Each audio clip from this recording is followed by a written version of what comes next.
Maria Marta Garcia Belsunce was born in 1952 into one of Argentina's most prestigious families. Despite her privileged upbringing, she was known for her down-to-earth nature and strong dedication to social causes, particularly her work with missing children Argentina. Maria Marta's sense of justice and empathy made her well-respected in both elite and charitable circles. She married Carlos Carrascosa, a successful businessman, and together they lived in Carmel, an exclusive, high-security gated community in Pilar, Buenos Aires. Their life seemed perfect, marked by wealth, social responsibility, and mutual respect. Maria Marta was the heart of their home, balancing her charity work with her roles as a wife and social figure, loved and admired by all who knew her. But beneath the surface of this seemingly perfect life, there were secrets that would eventually come to light in the most horrific way. On October 27, 2002, a rainy Sunday afternoon, the illusion of safety and tranquility in Carmel was shattered forever. Maria Marta spent her day as she usually did, engaged in various activities, visiting her family, and planning her week ahead. She had returned home after visiting her stepmother and was looking forward to a quiet evening. Little did anyone know, it would be her last. Carlos Carrascosa returned home that evening to a scene that would haunt him and the nation for years to come.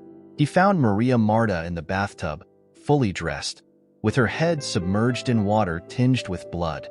The bathroom looked like a scene out of a nightmare, disorderly, with signs of a struggle. Carlos, in shock, called his family doctor before contacting the police, a decision that would later be scrutinized by investigators and the public alike. When the family doctor arrived, she hastily concluded that Maria Marta had suffered a fatal accident, perhaps slipping and hitting her head, leading to a severe hemorrhage. The explanation was plausible enough to those who were there. After all, in a place like Carmel, murder seemed unthinkable. The family, reeling from the sudden loss, decided to hold the wake at home, turning their living room into a somber memorial for Maria Marta. But during the preparations, something didn't sit right. There were those odd little balls found near Maria Marta's body, tiny, round objects that no one could identify. They were quickly dismissed as something trivial. Meanwhile, blood stains that didn't quite match the story of an accidental fall were hastily cleaned up, further muddying the waters.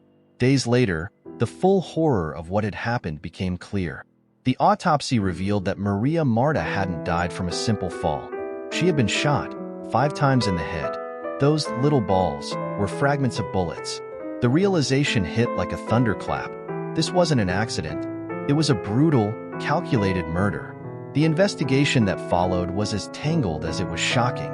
The police were called in, and the once peaceful, privileged enclave of Carmel was suddenly the focus of a murder investigation.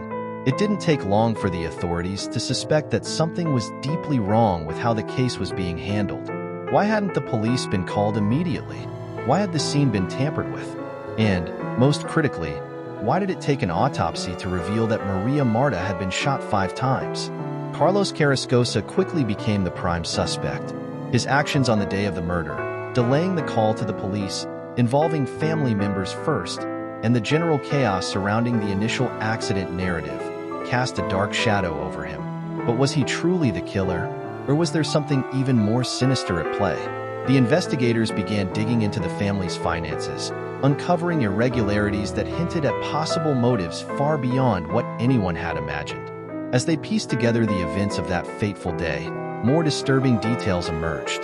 The bullets that killed Maria Marta were from a small-caliber weapon, often associated with professional hits. Yet no one in the gated community had reported hearing gunshots, suggesting the weapon may have been fitted with a silencer. This led to speculation that the murder was premeditated, possibly carried out by someone with military or police training. But the investigation itself was deeply flawed from the start. Evidence was mishandled, witnesses were inconsistent, and there were rumors of corruption among the local authorities. The police, who should have been the pillars of justice in this case, seemed to falter at every turn. The public began to question whether the full truth would ever come out, or if it was being deliberately buried.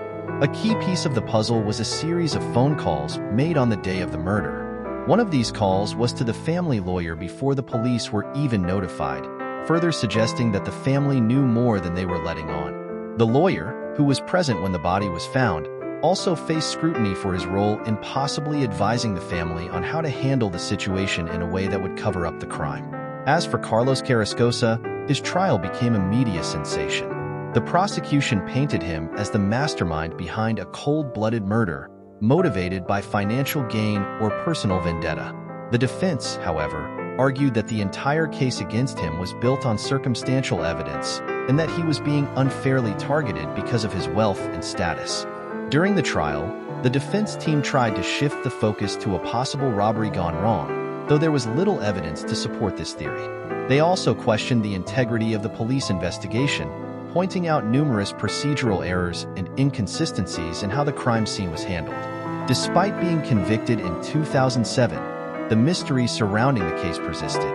The media continued to dig into the details, uncovering possible links to organized crime and suggesting that Maria Marta's death might have been part of a larger, more sinister plot.